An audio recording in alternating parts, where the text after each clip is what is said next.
Apology for poetry. এখন দেখো Apology for poetry বানানটা কিন্তু একটু অন্যরকম, মানে আমরা এই যে উপরে যেভাবে লিখছি ওইভাবে না, এটা হলো আগের ফর্ম, মানে আর্কাইভ ফ্রম কিংবা ওল্ড ভার্সন এরকম বলতে পারো। তো তোমার পরীক্ষার খাতার মধ্যে যেভাবে প্রশ্নের মধ্যে উল্লেখ থাকে ওইভাবে লিখবা। Okay. What is an apology for poetry, মানে অ্যান অ্যাপোলজি ফর পোয়েট্রি এটা কি, এই লেখাটা যে এটা কি।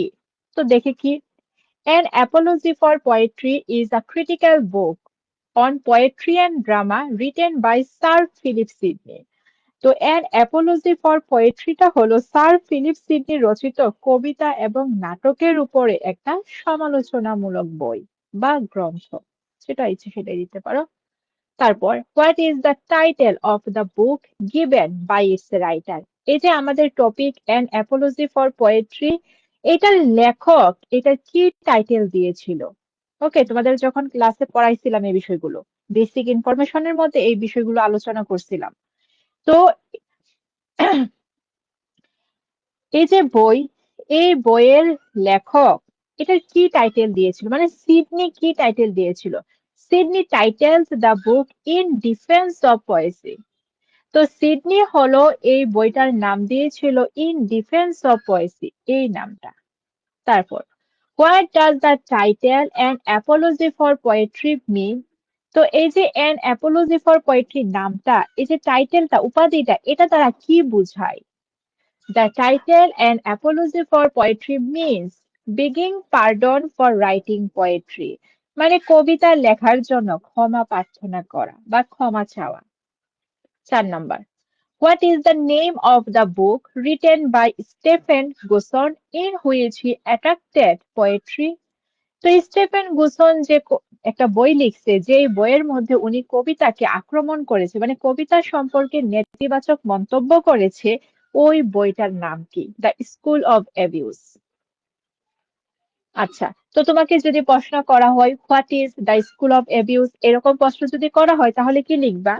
It is the treatise or book written by Stephen গুসন।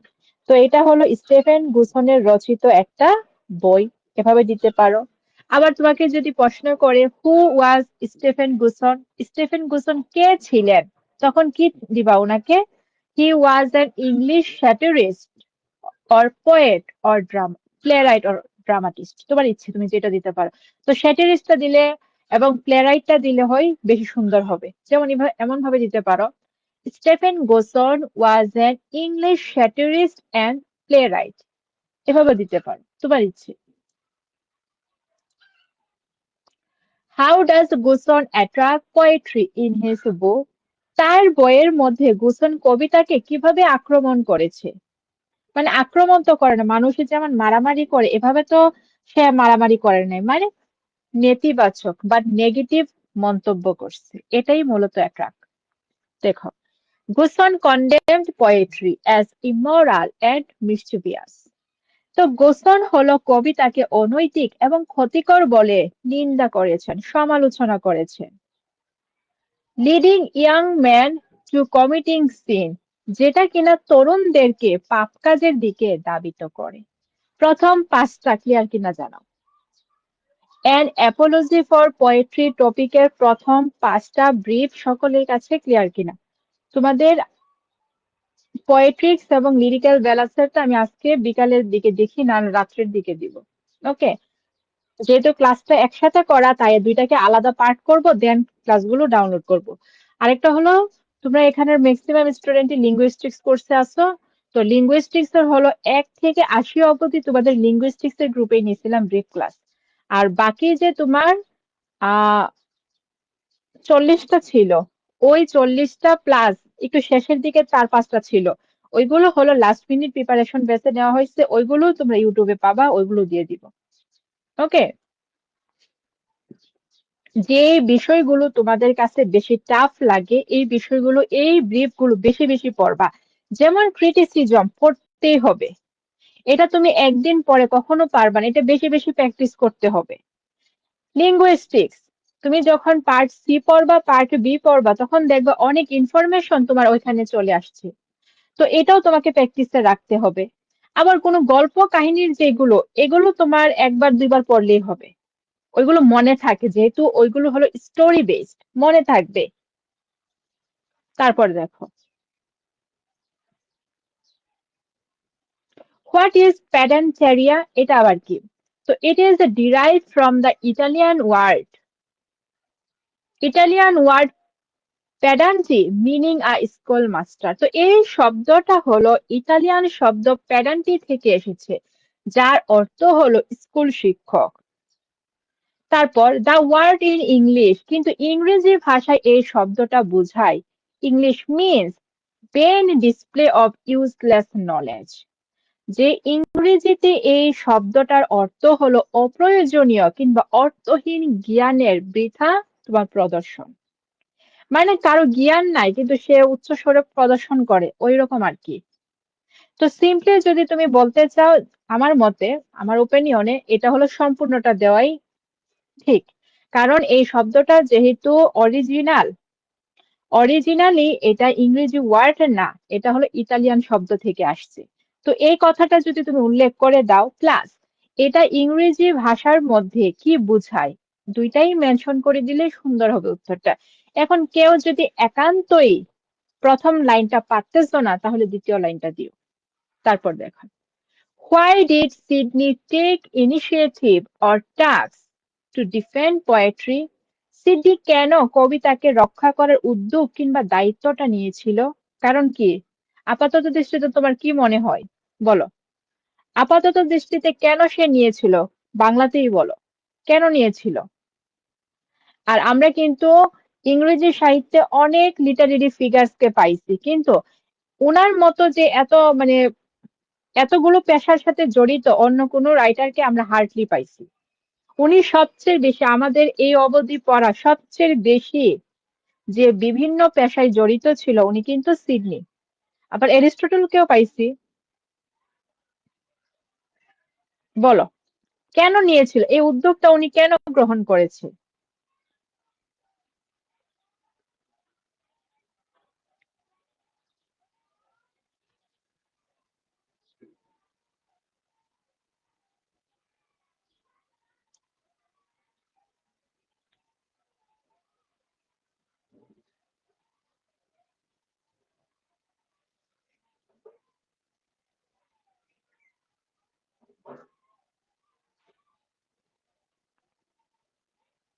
কারণ উনি একজন কবি। তো কবি যেহেতু, কবিতাকে ডিফেন্ড করা কি ওনার কি একটা নৈতিক দায়িত্ব না? তো এই থেকে মূলত এই সেন্স থেকে সে অ্যান অ্যাপোলজি ফর পোয়েট্রি লিখছে বা কবিতাকে ডিফেন্ড করছে। দেখো, as Sydney has chosen the profession of poetry, যেহেতু সিডনি কবির যে প্রফেশন, পেশা, এটাকে বেছে নিয়েছিল,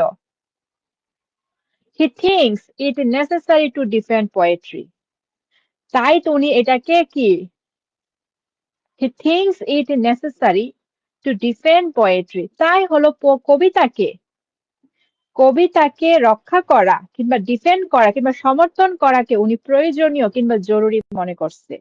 অথবা তুমি যদি এটা না দিতে পারো, পরে আরেকটা আছে উত্তর, ফর বিং আ পোয়েট, একজন কবি হওয়ায়, হি থিংস, উনি মনে করেছেন, that it is his duty or responsibility to defend poetry, যেহেতু উনি একজন কবি, তাই উনি মনে করেছে এটা তার দায়িত্ব কিংবা কর্তব্য যে কবিতাকে রক্ষা করা, ডিফেন্ড করা। গেল 7 নাম্বার। তারপর, why Sydney call the poetry Hatter ungrateful, কেন সিডনি কবিতা বিদ্বেষকারীদের বা কবিতাকে যারা ঘৃণা করত তাদেরকে কেন অকৃতজ্ঞ বলেছেন? সিডনি কলস দ্যাম সো, তো সিডনি হলো তাদেরকে এমনটা বলেছেন, বিকজ, কারণ, poetry has been regarded as the light giver to ignorance, কারণ কবিতাটাকে তো মনে করা হয় এটা হলো অজ্ঞতার মধ্যে আলো দানকারী। ওকে, অজ্ঞতার মধ্যে আলোদানকারী হিসাবে কবিতাকে মনে করা হয়। অ্যান্ড হ্যাজ থট ম্যান, এবং কবিতা মানুষকে শিখায় what is good or bad, কোনটা ভালো কোনটা মন্দ, since the beginning of civilization, সভ্যতার শুরুর থেকে কবিতা মানুষকে অজ্ঞতা থেকে আলোর জ্ঞান, সরি, কি বলতেছি এগুলি, as the light giver to ignorance. হ্যাঁ, অজ্ঞতার কিংবা অন্ধকারের মধ্যে আলো ছড়িয়ে দেয় কিংবা আলো প্রদান করে, এরকম কবিতাকে মনে করা হয়। এবং কবিতাটাকে সভ্যতার শুরু থেকেই কবিতা মানুষকে শিখায় কোনটা ভালো কোনটা মন্দ। ওকে, কথাটাকে আমি পেঁচিয়ে ফেলছি, আমি আর একটু ইজি করে আবার বলি। দেখো, অ্যাকচুয়ালি আমার কাছে হয়েছে আমার বিড়াল এসে ইয়ে করতেছিল, ওরে সরাতে গিয়ে আমি কথা পেঁচ লাগাইছি। দেখো, why Sydney call the poetry Hatter ungrateful. কেন সিডনি কবিতার নিন্দাকারীদেরকে অকৃতজ্ঞ বলেছেন? সিডনি কলস দ্যাম সো, সিডনি তাদেরকে এমনটা বলেছেন মানে অকৃতজ্ঞ বলেছেন, বিকজ কারণ poetry has been regarded as the light giver to ignorance, কবিতাকে হলো অজ্ঞতার মধ্যে আলো দানকারী হিসাবে মানা হয়েছে। and has taught man, এবং মানুষকে শিখিয়েছে what is good or bad, কোনটা ভালো কোনটা মন্দ, since the beginning of civilization, সভ্যতার শুরু থেকে। পুরোটা একসাথে বলি। তো সিডনি হলো কবিতা বিদ্বেষকারীদেরকে অকৃতজ্ঞ বলেছেন, কারণ কবিতা হলো সভ্যতার সূচনার শুরু থেকেই, সূচনার শুরু এক কথাই, সভ্যতার শুরু থেকেই কবিতাকে হলো অজ্ঞতার মধ্যে বা অন্ধকারের মধ্যে আলো দানকারী হিসাবে মনে করা হয়। এবং কবিতা মানুষকে শিখিয়েছে কোনটা ভালো কোনটা মন্দ। ওকে, তারপর 9 number, who is Homer? Homer K? Homer is the Greek, Homer is the great Greek epic poet. তো হোমার হলেন একজন প্রাচীন গ্রিসের মহান মহাকাব্যিক কবি। অথবা তুমি সিম্পলি এটাও দিতে পারো, Homer is the Greek poet. কি দিতে পারো? আ গ্রিক পোয়েট। ওকে, এখানে কিন্তু গ্রিস লাগাইও না, এখানে গ্রিক কিন্তু অ্যাডজেক্টিভ আর গ্রিস কিন্তু নাউন। ওকে, এটা কিন্তু প্রথম পরীক্ষার মধ্যে অনেকেই ভুলটা করছিল অরফিয়াসের ক্ষেত্রে। দেখো, গ্রিক পোয়েট দিতে পারো। তারপর হু ওয়াজ দান্তে? দান্তে কে? Dante was the great epic poet of Italy. তো দান্তে ছিলেন ইতালির একজন মহান মহাকাব্যিক কবি। তারপর হু ওয়াজ পেট্রার্ক? পেট্রার্কের নামটা আমাদের পরিচিত, কারণ আমরা যখন সনেট পড়ছি, সনেটের একটা সনেটের তোমার নাম ছিল পেট্রাকান সনেট। এই পেট্রাকান সনেটটা মূলত এই পেট্রার্কের নাম থেকে আসছে। তো হু ওয়াজ পেট্রার্ক? পেট্রার্ক কে ছিলেন? দেখো, প্রশ্ন কিন্তু ফার্স্ট টেন্সে করছে। Petrarch was a great poet of Italy. তো পেট্রার্ক হলো ইতালির একজন মহান কিংবা বিখ্যাত কবি ছিলেন। 12 number, why does Sidney call the earliest historians poets? Sidney কেন প্রাচীন ইতিহাসবিদদেরকে কবি বলেছেন?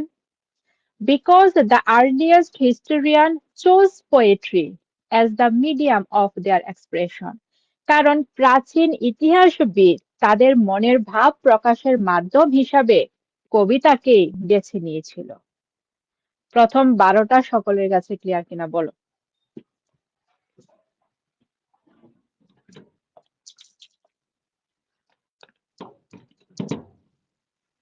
প্রথম 12টা সকলের কাছে ক্লিয়ার হলো কিনা?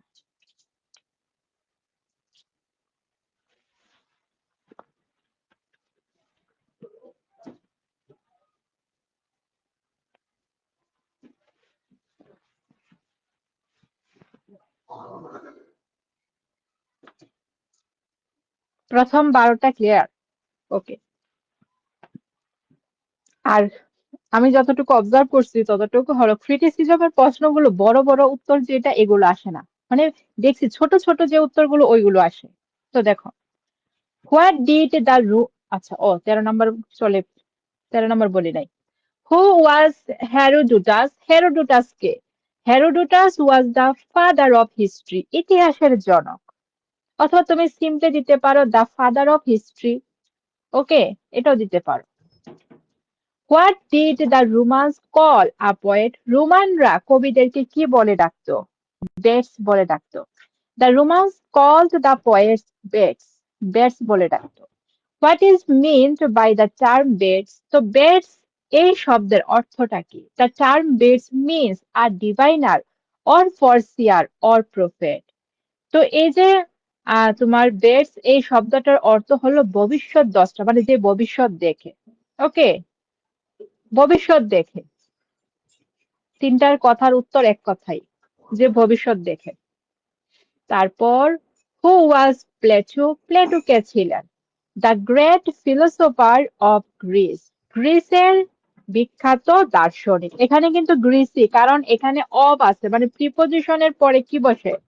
এটা কিন্তু নাউন ফর্ম হিসাবে ব্যবহার। এখানে তো গ্রিক দিতে পার, অথবা তুমি কখন গ্রিক দিতে পারবা? আ গ্রেট গ্রিক ফিলোসোফার, তখন তুমি গ্রিক দিতে পারতা। আর এখানে যেহেতু এটা নাউন হিসাবে বসছে, তার মানে গ্রিস হবে। What does the word poet means? এই যে আমরা পোয়েট বলি, কবি বলি, এই শব্দের অর্থটা কি? এটার অর্থ কি? Who is a poet in view of Philip Sidney? Philip সিডনির মতে কবিকে, একই কথা। দেখো, the word poet means a maker. তো কবির যে অর্থ, এটা হলো কি? নির্মাণকারী কিংবা স্রষ্টা। বুঝতে পারছি? তারপর দেখো, what does the poet create? কবিরা কি সৃষ্টি করেন? The poet by his imagination lifts him up above nature. কবি হলো তার কল্পনার মাধ্যমে নিজেকে প্রকৃতির থেকে কি করে ঊর্ধ্বে, মানে প্রকৃতির, আচ্ছা সম্পূর্ণটা বলতে হবে, এটা তাহলে অর্থ আসবে না। দেখো, the poet by his imagination lifts him above lifts him up above nature and creates things which are not found in the first nature. তো এখানে বলতেছে কবিরা হলো প্রথমত কল্পনার মাধ্যমে নিজেদেরকে অলরেডি এক্সিস্টিং, মানে প্রকৃতিতে অলরেডি আছে এরকম যে বিষয়, এই বিষয় থেকে তারা নিজেদেরকে আরো উপরে নিয়ে যায়। তারপর হলো এমন কিছু সৃষ্টি করে যেটা প্রকৃতির মধ্যে নাই। এটাই মূলত 18 নম্বর প্রশ্নের উত্তরে বলা হয়েছে। কি বলছে আবার বলি? কবি হলো তার কল্পনার মাধ্যমে নিজেকে প্রকৃতির থেকে ঊর্ধ্বে তুলে নেয় এবং এমন সব জিনিস উনি সৃষ্টি করেন যা প্রকৃতিতে পাওয়া যায় না। মানে এখানে উনি নিজের ইমাজিনেশনটাকে ব্যবহার করে নতুন কিছু ক্রিয়েট করে। এটাই বলছে 18 নম্বর প্রশ্নে। তারপর, what is the second nature and how it is created? দ্বিতীয় নেচার এটা আবার কি?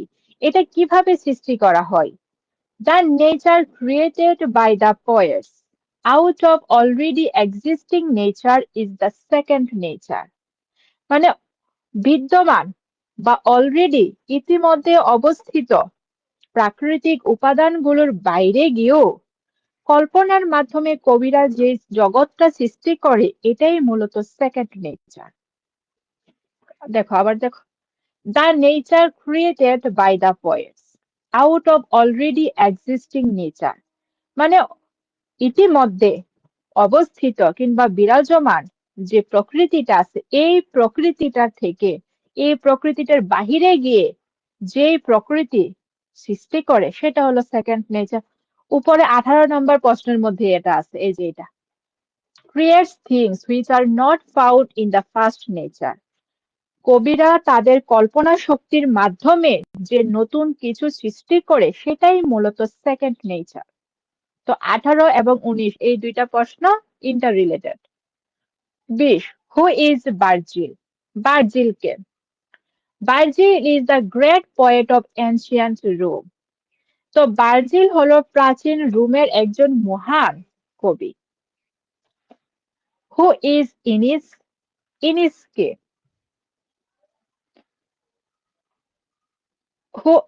Who is Aeneas? ইনিয়াস কে? Aeneas is the hero of the great epic The Aeneid written by Virgil. তো ইনিয়াস হলো ভার্জিলের রচিত যে ইনিয়াড মহাকাব্য আছে, এই মহাকাব্যের নায়ক। তোমরা যখন ফাইনাল ইয়ার উঠবা বা এখানে অনেকে ফাইনাল ইয়ারে আসো, ইমপ্রুভ দিচ্ছ, তোমরা অবশ্যই দ্য ইলিয়াড পড়ছো। তো ইলিয়াডের মধ্যে হলো ইনিয়াসের ক্যারেক্টারটা আমরা পাইছি। ওকে, তো এই যে ইনিয়াসকে নিয়ে পরবর্তীতে ভার্জিল হলো ইনিয়াড মহাকাব্য রচনা করেছিল, যেখানে ইনিয়াসকে হলো অ্যাজ দ্য হিরো উনি বর্ণনা করছে। আর আমরা ইলিয়াডের মধ্যে অ্যাকিলিসকে হিরো হিসেবে দেখছি। ওকে, তারপর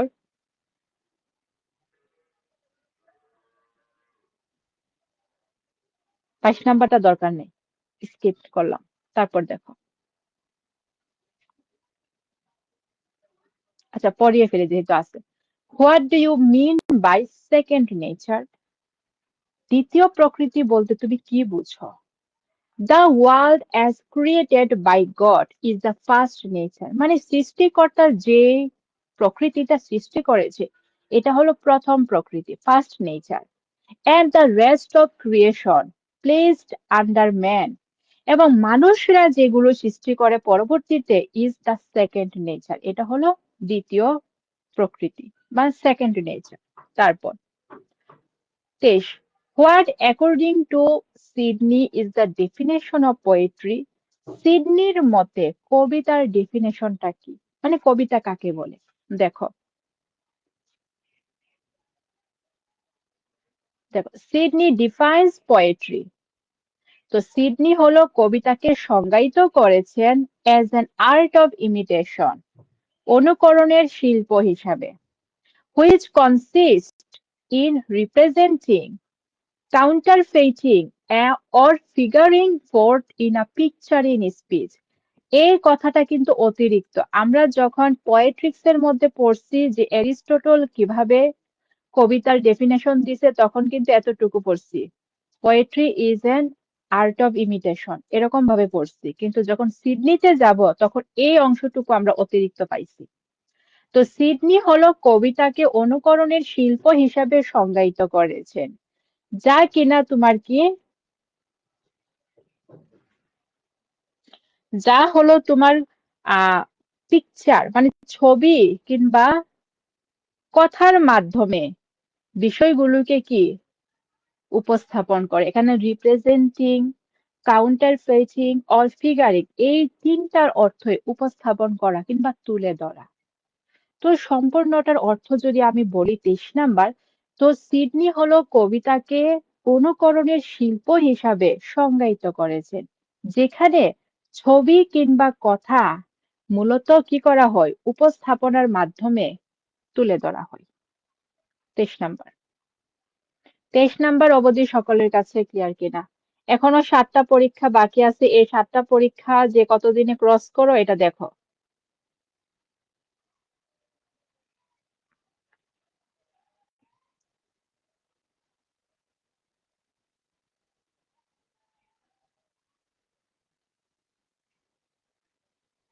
23 অবধি সকলের কাছে ক্লিয়ার কিনা জানো? 23 অবধি। আর ও আচ্ছা, তোমাদের না, 23 অবধি সকলের কাছে ক্লিয়ার কিনা?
আচ্ছা দেখো, হু ওয়াজ হু ইজ সফোকেলস?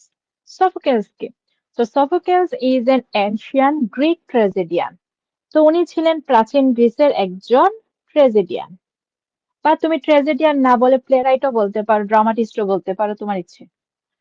তারপর 25 number, how does a poet teach a moral lesson? একজন কবি কিভাবে নৈতিক শিক্ষা প্রদান করেন? The poet teaches moral lesson through a story which is attractive to the readers. তো একজন কবি হলো আকর্ষণীয় গল্পের মাধ্যমে তার পাঠকদেরকে নৈতিক শিক্ষা প্রদান করে।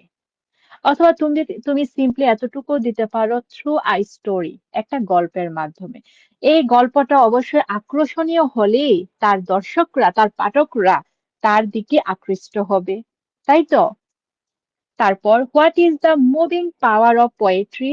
কবিতার মধ্যে যে মুভিং পাওয়ার, এখানে মুভিং বলতে হলো তোমার প্রভাবিত করার পাওয়ার যে আছে, এই পাওয়ারটা কি? Poetry ড্রজ the attention of the readers. তো কবিতা হলো পাঠকদের মনোযোগ আকর্ষণ করে বাই দ্য ইমাজিনড স্টোরিজ। তোমার কি করে, যে কল্পিত গল্পের মাধ্যমে, and then charms them, এবং পরবর্তীতে তাদেরকে মুগ্ধ করে, to learn what it intends, এবং এই গল্পটার মাধ্যমে কি বোঝাতে চাচ্ছে এটা শিখিয়ে।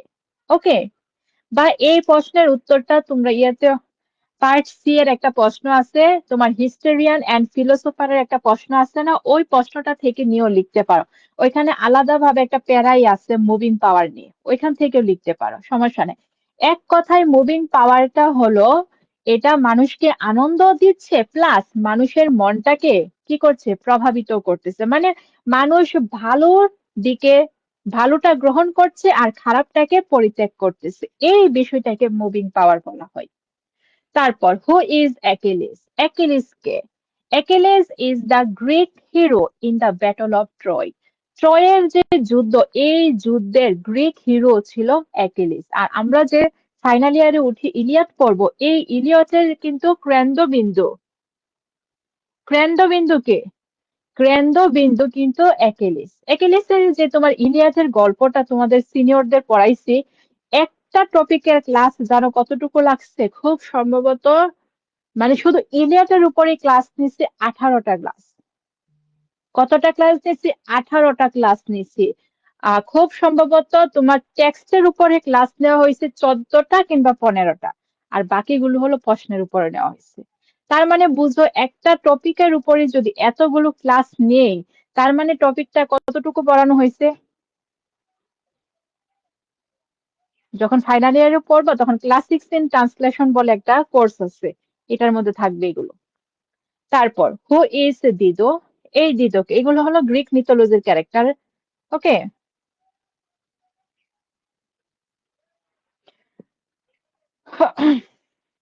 দিদো is the queen of Carthage. তো উনি ছিল কার্থেজের রানী। ওকে, তারপর, হু ইজ অ্যাগামেমনন? অ্যাগামেমননকে? Agamemnon is the elder son of Atreus and king of Argos. তো উনি ছিলেন অ্যাট্রিয়াসের বড় ছেলে এবং আর্গুসের রাজা। এখন তুমি বলতে পারো, এই অ্যাট্রিয়াস কে, আর্গুস কি, এগুলো আমার এখন আপাতত জানার দরকার নাই। একটা কথা, হেলেনের নাম তো জানি, বলো হেলেনকে কি চিনি আমরা? হেলেন, প্যারিস, তাদেরকে কি চিনি না আমরা? এই হেলেনের যে স্বামী ছিল মেনেলাউস, এই মেনেলাউসের বড় ভাই ছিল অ্যাগামেমনন। আর মেনেলাউস অ্যাগামেমননের বাবার নাম ছিল অ্যাট্রিয়াস। ওকে, বুঝাতে পারছে? মানে ওইখান থেকে আসছে। ইভেন তোমরা যখন ফাইনাল ইয়ারে উঠবা তখন অ্যাগামেমননের উপরে, মানে অ্যাগামেমননকে যে হত্যা করা হবে, ওইটার উপরে একটা ট্র্যাজেডি আছে।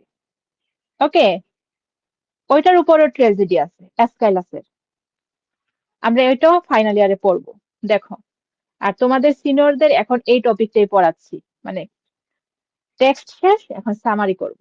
দেখো, তারপর, what according to Sidney is a comedy? সিডনির মতে কমেডি কি? তার মানে সিডনি কমেডি বলে, বা কমেডি সম্পর্কে যা বলছে আমাদেরকে সেটাই বলতে হবে। সিডনি যেটা বলছে সেটা বলতে হবে। তারপর সিডনি কি বলতেছে, the comedy is the imitation of the common errors of life. তো কমেডি হলো জীবনের সাধারণ ভুলগুলোর অনুকরণ।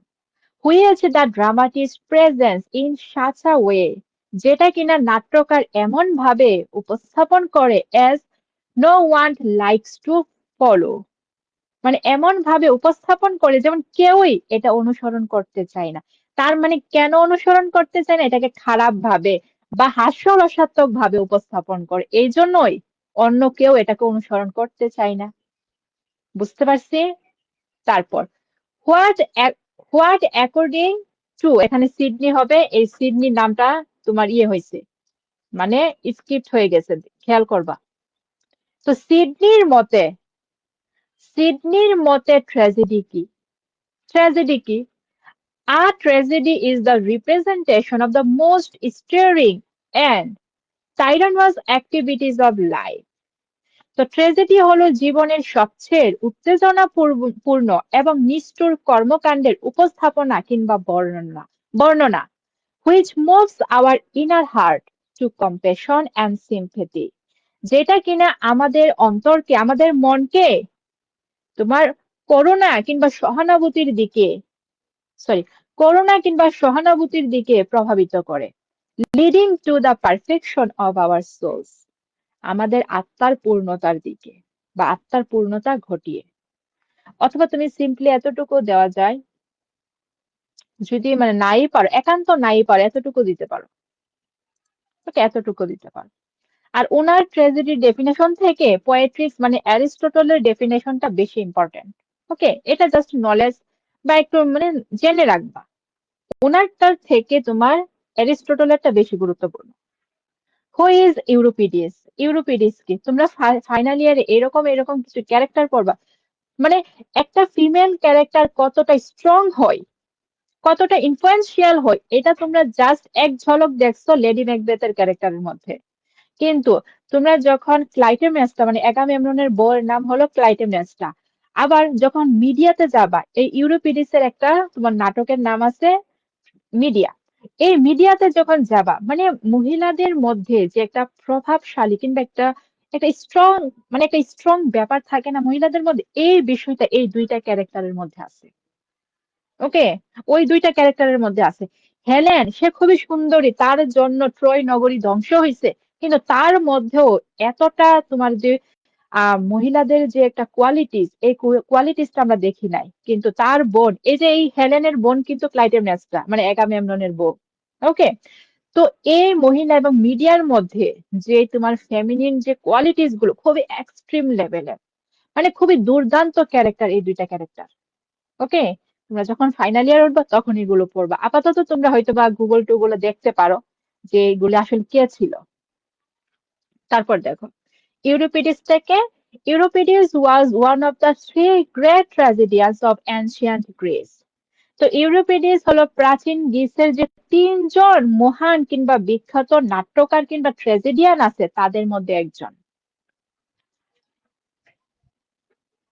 প্রথম 32টা সকলের কাছে ক্লিয়ার কিনা বলো?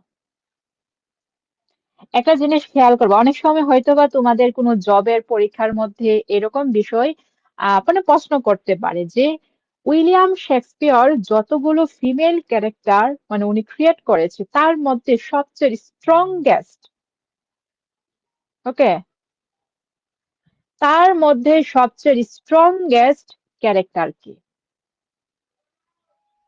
ওকে, তো ফিমেল ক্যারেক্টারের মধ্যে সবচেয়ে স্ট্রংগেস্ট ক্যারেক্টার হলো লেডি ম্যাকবেথের ক্যারেক্টার। ওকে, আর উইলিয়াম শেক্সপিয়র যতগুলো মেল মানে পুরুষ যত ভিলেন টাইপের যত ক্যারেক্টার উনি রচনা করেছেন, সবচেয়ে এক্সট্রিম, সবচেয়ে খারাপ, মানে সবচেয়ে আহ একদম তোমার কি বলে এটাকে, মানে যার নিচে খারাপ, যার নিচে আর কখনো নামে না, এটা হলো ইয়াগো। অথেলো নাটকের নামটা তো শুনছি, এই নাটকের ইয়াগো। ওকে, এটার মধ্যে যে ভিলেন থাকে ওই ভিলেনের নাম হলো ইয়াগো। এগুলো তোমরা মাস্টার্সের সিলেবাসে পাবা। আচ্ছা, তারপর দেখো, why did Sydney call English dramas neither right nor comedy nor true tragedy। মানে সিডনি কেন ইংরেজি ড্রামাকে মানে তোমার পিওর কমেডিও বলে নাই আবার পিওর ট্র্যাজেডিও বলে নাই, বরং দুইটা সংমিশ্রণ বলছে। Because of the mingling of tragic and comic elements. তো এই যে ট্রেজিক এবং comic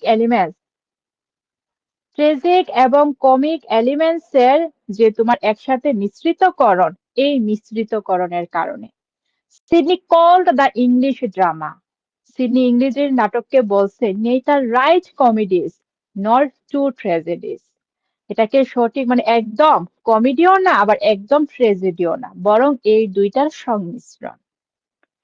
what according to Sidney should be true aim of comedy. তো সিডনির মতে কমেডির প্রধান লক্ষ্য কি হওয়া উচিত? Comedy should aim at providing delightful instruction in addition to laughter। তো সিডনি বলতেছে কমেডির লক্ষ্য হওয়া উচিত হাসির পাশাপাশি আনন্দদায়ক শিক্ষা প্রদান করা বা আনন্দদায়ক দিক নির্দেশনা প্রদান করা। মানে হ্যাঁ, কমেডিতে মেইন ফোকাসটা থাকে এখানে হাসাবে, অডিয়েন্সদেরকে হাসাবে, তার সাথে সাথে এখানে একটা আনন্দদায়ক একটা শিক্ষা কিংবা দিক নির্দেশনাও প্রদান করা উচিত। তারপর 35, what does Sidney suggest the comedy writers should refrain from.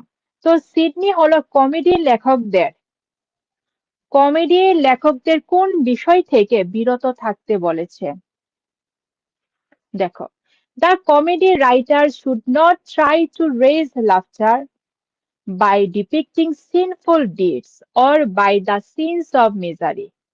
তো কমেডি লেখকদেরকে অবশ্যই পাপপূর্ণ কাজ কিংবা দুঃখজনক কোনো দৃশ্য দেখিয়ে কিংবা বর্ণনা করে হাসি মানে অডিয়েন্সদের মনে হাসির যে উদ্বেগ বা হাসির যে জন্মানো, এই জন্মানোটা করা মানে জন্মানো যাবে না। এক কথাই বলতেছে কমেডি লেখক তার উদ্দেশ্য কি? সে হলো পাঠকদেরকে কিংবা অডিয়েন্সদেরকে হাসাবে, সাথে সাথে তাকে একটা দিক নির্দেশনা মানে মোরাল লেসন প্রোভাইড করবে। তো তার কখনো কোনো পাপপূর্ণ বা পাপে পরিপূর্ণ এরকম কোনো কাজ কিংবা দুঃখে পরিপূর্ণ এরকম কোনো সিনকে কখনো বর্ণনা করে পাঠকদের মধ্যে হাসি যে আহ তাদেরকে হাসাবে, এই বিষয়টা করা কখনো উচিত না। এটাই 35 নম্বরে বলছে। তারপর, how does Sidney illustrate the contemporary condition of drama in England. Sidney কিভাবে তৎকালীন সময়ের ইংল্যান্ডের নাটকের অবস্থাগুলোকে ব্যাখ্যা করেন? Sidney compares the following condition of drama in England to an ill mannered daughter. তো মানে উনি বলতেছে সিডনি হলো ইংল্যান্ডের যে পতনশীল কিংবা অধঃপতন যে নাটকের অবস্থাটা ছিল, এই অবস্থাটাকে একটা অসভ্য মেয়ের সাথে একটা অসভ্য মেয়ের সাথে তুলনা করেছে। Who brings disgrace to her by her uncultured behaviour. যে কিনা তার অমার্জিত কিংবা অসভ্য আচরণের জন্য তার পরিবার, এখানে টু হার ফ্যামিলি দাও, ওকে, টু হার ফ্যামিলি দাও, যে কিনা তার অসভ্য আচার আচরণের জন্য ফ্যামিলির মানে পরিবারের জন্য অসম্মান বয়ে আনে। ওকে, তো 36 নাম্বার প্রশ্নের উত্তরের সাম আপ এটাই।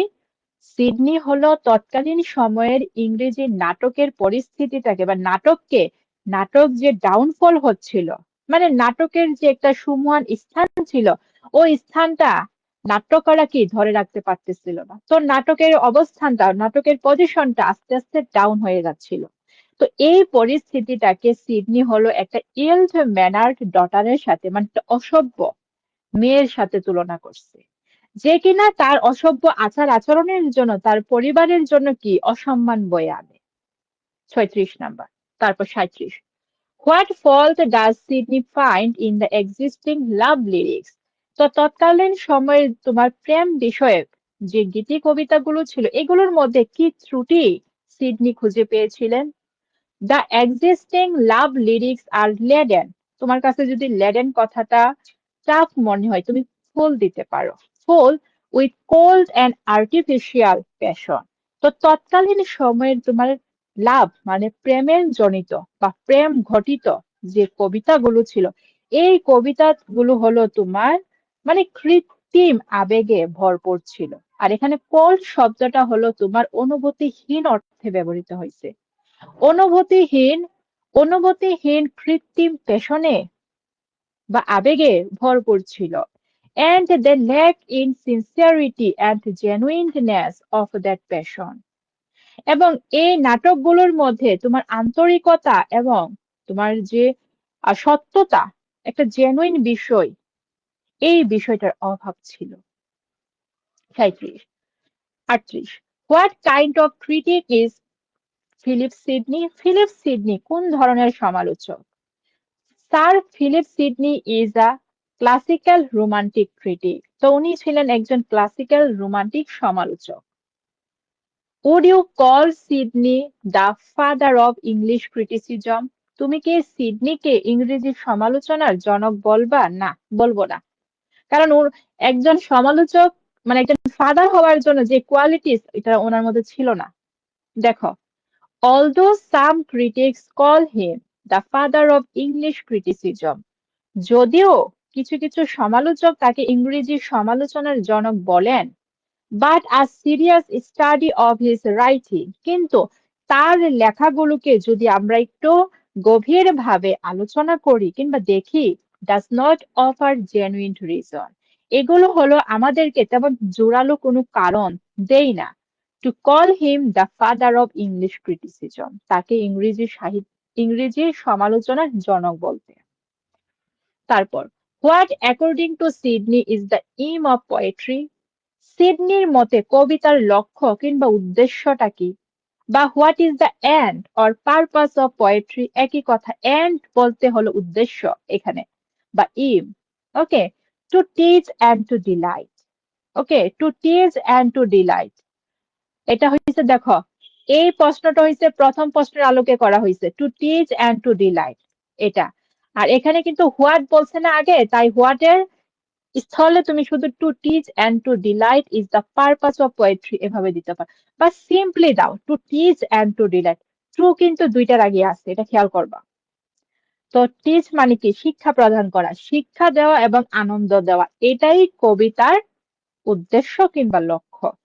প্রথম 40টা প্রশ্ন সকলের কাছে ক্লিয়ার কিনা জানাও। প্রথম 40টা প্রশ্ন।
ওকে, তারপর দেখো, how does Sidney prove that poets are not liars?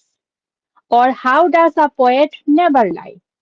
তো সিডনি কিভাবে প্রমাণ করেছেন যে কবিরা হলো মিথ্যুক না বা কবিরা কখনো মিথ্যা বলে না? এটা সিডনি কিভাবে প্রমাণ করেছেন? তো সিডনি বলতেছে, the poet does not affirm anything, কবিরা হলো নিশ্চিত করে কোনো কিছুই বলে না। He says what may be or what should be, সে বলে কি হতে পারে বা কি হওয়া উচিত। So the question of lying does not arise at all, তো মিথ্যা বলার প্রশ্নটা উঠাই উচিত না। ওকে, কারণ কবিরা তো নিশ্চিত করে কিছু বলতেছে না, তারা শুধুমাত্র কি হতে পারে বা কি হওয়া উচিত এটাই বলে।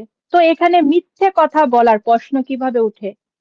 A poet does not affirm anything, so he never lies. তো একজন কবি কখনো কিছু নিশ্চিত করে বলে না বা কোনো কিছু নিশ্চয়তা সে প্রদান করে না, তাই সে কখনো মিথ্যা বলে না। তারপর, হু ওয়াজ সেনেকা? সেনেকা কে? Seneca was a Roman dramatist and writer. তো সেনেকা ছিলেন একজন রোমান নাট্যকার এবং লেখক। 43, to whom does Sidney compare the haters of poetry? Sidney হলো কবিতা বিদ্বেষকারীদের কার সাথে তুলনা করেছেন? Sidney compares the poetry haters to vipers and hedgehogs. তো সিডনি হলো কবিতা বিদ্বেষকারীদেরকে, তোমার ভাইপার্স মানে কি? এই যে রাসেল ভাইপার্স কিছুদিন মানে কয়েক বছর আগে ছিল না, মানে সাপের সাথে, বিষধর সাপের সাথে এবং কাঁটাযুক্ত অদ্ভুত প্রাণীর সাথে তুলনা করছে। What is Sidney's notion about tragicomedy? তো ট্রেজিকমেডি সম্পর্কে সিডনির মন্তব্য কি ছিল বা উনার ওপিনিয়নটা কি, উনার দৃষ্টিভঙ্গিটা কি? সিডনি কলস আ ট্রেজিকমেডি আ মঙ্গেল প্লে, মানে তোমার সংমিশ্রণ, মানে একটা হলো তোমার ওই যে হাইব্রিড টাইপের আর কি, সংকর, ওকে, বা দোআঁশলা যেটাকে আমরা বাংলাতে বলি। মানে কোনো কিছুর না ট্রেজেডির এলিমেন্ট গুলো এখানে প্রপারলি আছে, না কমেডির এলিমেন্ট গুলো আছে, দুইটার সংমিশ্রণ। তো এটাকে বলা হচ্ছে মঙ্গেল প্লে, মঙ্গেল প্লে। ওকে, তারপর, হোয়াট ইজ গিগেস রিং? এই গিগেস রিংটা কি? Gyges ring is a story in Plato's Republic. তো প্লেটোর খুবই বিখ্যাত একটা বইয়ের নাম হলো রিপাবলিক। এই রিপাবলিকের মধ্যে একটা গল্প হলো গিগেস রিং। তারপর, what is the origin of the word poet? এই যে পয়েট শব্দটা, এটা কোথায় থেকে আসছে? এটার জন্ম, এটার শব্দটার উৎপত্তি কি? The word poet is derived from the Greek word poiein. তো এই শব্দটা হলো গ্রিক শব্দ পইডন না, পোইন থেকে আসছে, হুইচ মিনস টু মেক, যেটার অর্থ হলো তৈরি করা কিংবা নির্মাণ করা। What does the word mimesis mean? এই যে মিমেসিস, এই শব্দটার অর্থ কি? Mimesis or imitation means a representation of a natural object. তো মিমেসিস কিংবা অনুকরণ বলতে বোঝায় তোমার কোনো বস্তুর যে ah representation of a natural object. তো একটা মানে একটা বস্তুর তোমার উপস্থাপন, একটা প্রাকৃতিক কোনো বস্তু কোনো উপাদানের উপস্থাপনাটাকেই মূলত মিমেসিস কিংবা ইমিটেশন বোঝায়। What is according to Sidney the art of imitation? তো সিডনির মতে হলো আর্ট অফ ইমিটেশন, এটা আবার কি? আর্ট অফ ইমিটেশন এটা আবার কি? What is according to Sidney the art of imitation? সিডনির মতে আর্ট অফ ইমিটেশন এটা কি? The art of imitation is the process of making a new creation. তো আর্ট অফ ইমিটেশন বলতে বোঝায় নতুন কিছু তৈরির প্রক্রিয়া। 39, what according to Sidney is an ornament of poetry? তো সিডনির মতে কবিতার অর্নামেন্টটা কি? ভার্স, ওকে, বা ছন্দ। What are the enemies of virtue? গুণ কিংবা পুণ্যের তোমার শত্রু কারা? Vice and passion are the enemies of virtue. পাপ এবং তোমার আবেগ, এগুলো হলো তোমার পুণ্য কিংবা গুণের শত্রু। প্রথম 50টা সকলের কাছে ক্লিয়ার কিনা বল?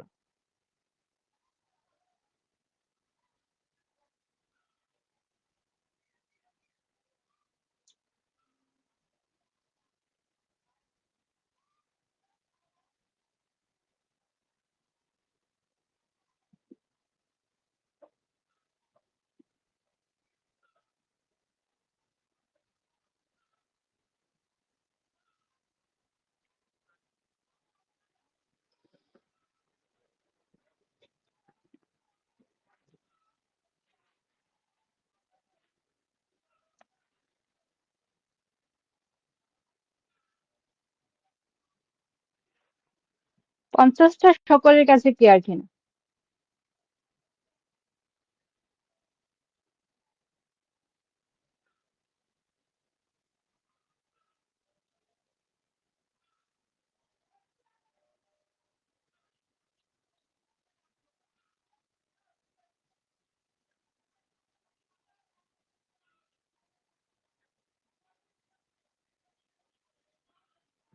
তারপর 51 number, who is the right popular philosopher?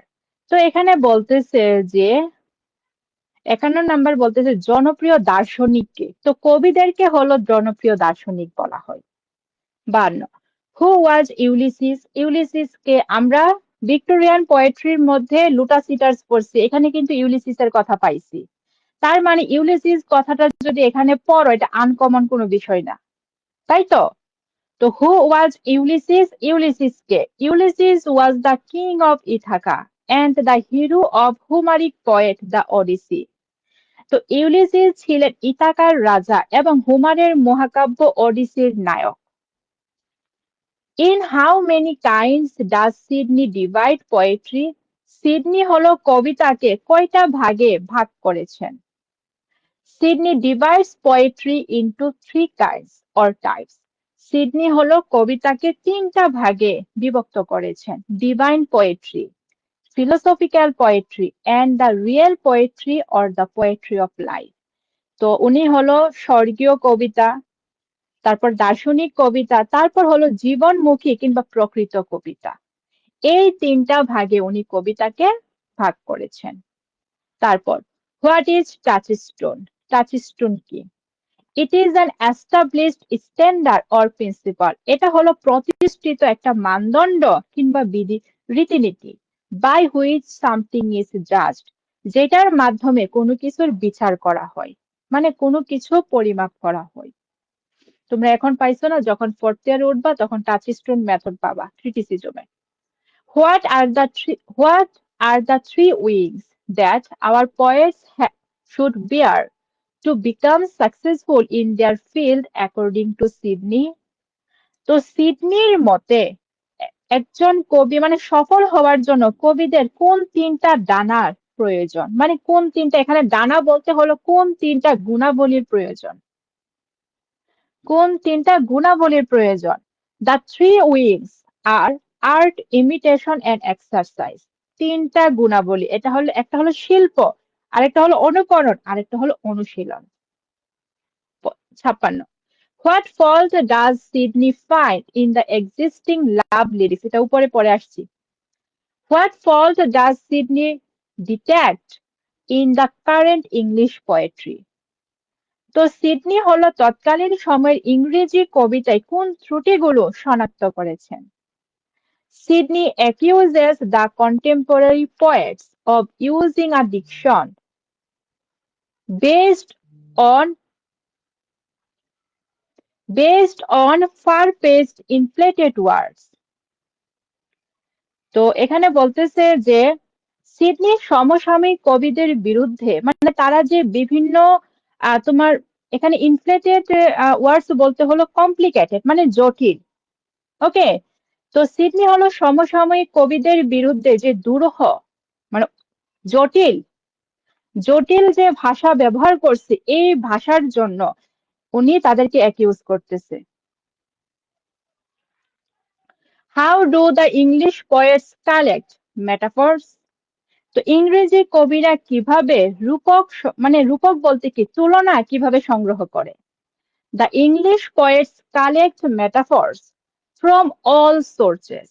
তো ইংরেজি কবিরা হলো তুলনাগুলো যে তারা করে, এই তুলনাগুলো সকল উৎস থেকে তারা সংগ্রহ করে, ইনক্লুডিং যেমন stones, beasts, birds and fishes. মানে কখনো কখনো তারা পাথরের সাথে তুলনা করে, পশু পাখি, মাছ, সকল ধরনের উৎস থেকে তারা তুলনাগুলো করে থাকে। 58, what did the contemporary English tragedy lack in construction according to Sidney? তো সিডনির মতে তৎকালীন ইংরেজি ট্র্যাজেডির মানে ট্র্যাজেডিতে কিসের অভাব ছিল?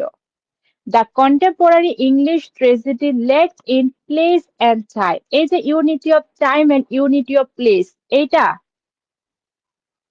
Unity of time and unity of place এটা ফলো করে নাই তারা। তার মানে উনি বলতেছে the contemporary English tragedy lacked in place and time. তৎকালীন সময়ের ইংরেজির ট্র্যাজেডিতে স্থান এবং সময়ের যে একটা ঐক্য, এটার অভাব ছিল। What is the ultimate purpose of learning? শিক্ষার তোমার অন্তিম উদ্দেশ্য, চূড়ান্ত উদ্দেশ্যটা কি? ভার্চুয়াস অ্যাকশন, পুণ্যময় কিংবা সৎ কাজ। Who was Tully? Tully came. Marcus Tullius Cicero was a great Roman orator and a statesman. উনার পুরো নামটা মনে রাখবা। অনেক সময় বলতে পারে টলি তার পুরো নামটা কি? মার্কাস টুলিয়াস সিসেরো, পুরো নাম। তো উনি ছিলেন একজন রোমান, তোমার কি অরেটর বলতে বলতে হলো সুবক্তা, সুবক্তা এবং রাষ্ট্রনায়ক ছিল। What is গর্বাডক? গর্বাডকটা কি? The first English tragedy written by Thomas Sackville and Thomas Norton. তো এটা হলো ইংরেজি সাহিত্যের প্রথম ট্র্যাজেডি নাটক, যেটা কিনা থমাস স্যাকভিল এবং থমাস নর্টন তারা দুইজনে রচনা করেন। ৬২।